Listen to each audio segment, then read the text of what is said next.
What do you think of the Suicide Squad? It's like a midday jerk off. Oh, the midday jerk off. The nut wasn't good, but it got the job done. It's never satisfying.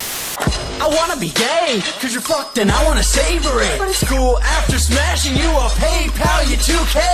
Oh no. Before you leave your comments, no, it's not. I titled it like this for that sweet, sweet clickbait. So the long-awaited James Gunn Suicide Squad movie has finally released, and if the early reviews are to be believed, this is James Gunn's best work, and one of the best DC movies. Well, let's get this out of the way. In my opinion, it's neither of those things. Now, this isn't to say that it's a bad movie, so relax. I actually find this movie quite interesting, and there are several things that I do like, but there is a lot that I don't. So like any other review on the internet, I'm going to tell you what I think about this movie. And I would like to mention that I will not be comparing it to 2016 Suicide Squad. I have no intention of comparing these two movies as of right now, and I don't want to pit these two directors against each other, especially since they've been supporting each other's work. I don't dismiss, David's experience at all with that, and I'm grateful for everything he's done for me. He's been just a completely stand-up great guy from the beginning, from the moment it was announced I was doing this movie. And I really love him. I think he's a fantastic person. Hell, in the special thanks section of the credits, they put David Ayer there, right at the top. So that's really cool. Although I will say that you don't need any prior knowledge of the first movie to understand this one. This is kind of a sequel, but it's more like a pseudo-reboot. The way I see it, the events still happen from the first one, and you see the same characters from it, but that's it. It doesn't carry over any plot points or storylines from the previous. So you can go in blind, no problem. So, as of right now, no comparison to 2016 Suicide Squad in this video. I want to look at this movie as its own thing. So, without further ado, let's get into it.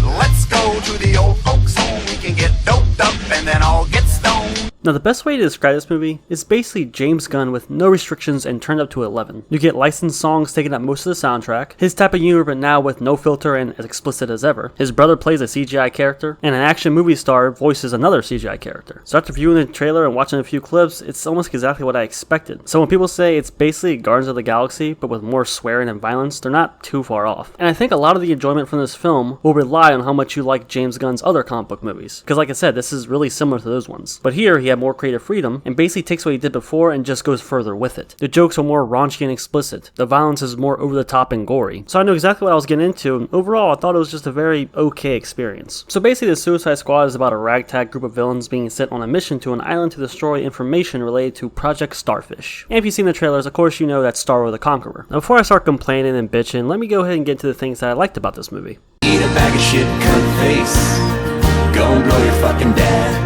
For starters, I enjoyed most of the cast. Idris Elba as Bloodsport and John Cena as Peacemaker were both good, and we see some returning characters like Rick Flag, Harley Quinn, and Amanda Waller, and I thought they were fine. And the rest of the characters, the ones that don't die within the first 10 minutes, I just thought were okay and didn't really stand out to me. But I think Bloodsport and Peacemaker are the more interesting characters here, and the ones I enjoyed seeing on screen the most. But as a side note, even though I like John Cena as Peacemaker, it's still weird to me that he had a show greenlit before this movie even came out, and even though I liked him, I still can't wrap my head around a whole show about this character. Yeah, so the cast overall is fine, but I was really only into a few of them. Now, visually, I think this is a really well-made movie. Not only the special effects look good, but also they have a lot of cool stylistic visuals that happen on screen as you watch. The best example I can give is in the trailer where Harley Quinn makes her escape, and you see flowers just kind of popping up everywhere as she's just slaughtering people. There's a lot of things like that throughout the whole movie. There's also some short creative title sequences that look pretty cool, as well as some pretty neat transitions. So overall, visually, I thought it was a pretty cool looking movie, and definitely had a style all its own. Also, there's some really fun action set pieces here. My favorite one was when Peacemaker and Bloodsport had to silently take out this entire camp of enemies, and not only do they do it in bloody fashion, but they're trying to one-up each other the whole time. I found it pretty entertaining and kind of funny. And Harley Quinn's escape scene is also pretty great, although I do think the climax is a little disappointing, like the way they take out Starro. But overall, I found most of the action to be fun. And what I think adds to it, at least for me personally, is just how gory the movie is. Like, it's cartoonishly over the top. Like, you'll see people get blown up and chopped in half, which for some can be pretty off-putting, but to me, I didn't mind it, and I thought it added to the experience and made these scenes more fun. Yeah, so that's basically everything that I liked about the movie. But unfortunately, there's a lot of things holding it back to make me not enjoy it as much as I want to. And because of the bad stuff that I'm about to list, it makes me not enjoy the good stuff as much as I want to. So let's get to the things that I didn't like.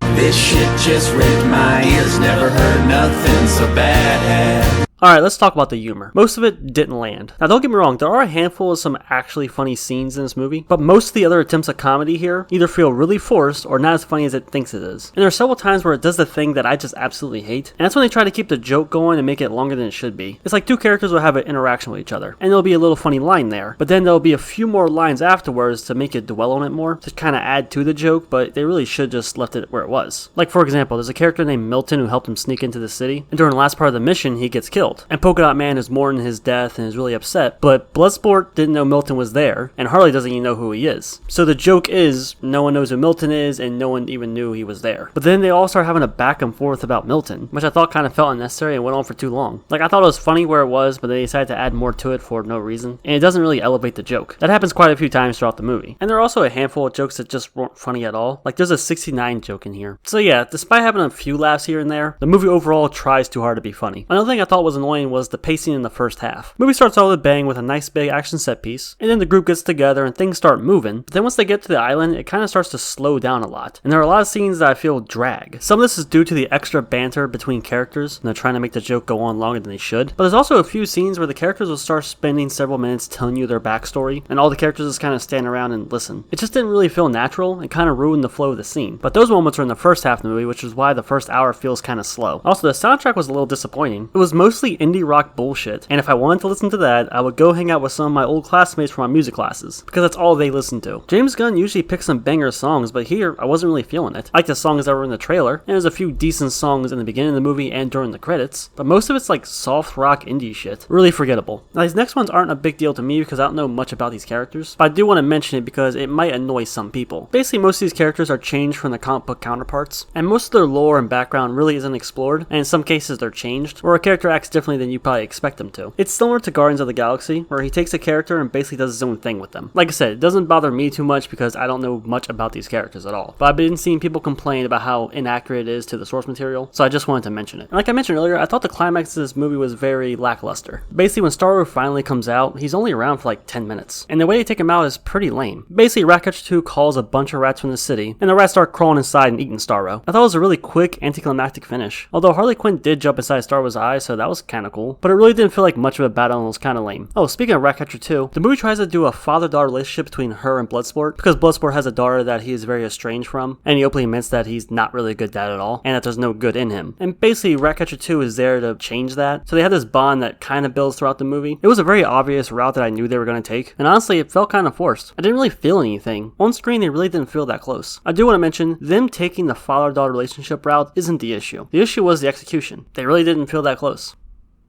So in all, I thought it was just an okay experience. There are some really cool moments that I like, but there are several things that hold this movie back. The humor that just isn't funny half the time and doesn't land. The soundtrack that is really forgettable. The dragging of scenes in the first half. The anticlimactic finale. It all culminates to a very okay experience. Although, like I mentioned earlier, I believe fans of James Gunn will enjoy this movie more than me. Kinda like how I enjoy Snyder movies more than most because I'm a really big fan of Snyder. But in my opinion, I don't think this movie is as good as the first Guardians of the Galaxy, but it's on par with the second one. Although I found the second Guardians movie funnier than this one. And that's about it. That's gonna do it for the video. Hope you enjoyed. If you did, go and drop a like on it. And go ahead and leave a comment, let me know. What do you think of the Suicide Squad? And amongst the 3 James Gunn comic book movies, where would you rank this one? Leave a comment and let me know. Thanks for watching. King Shark is a shark.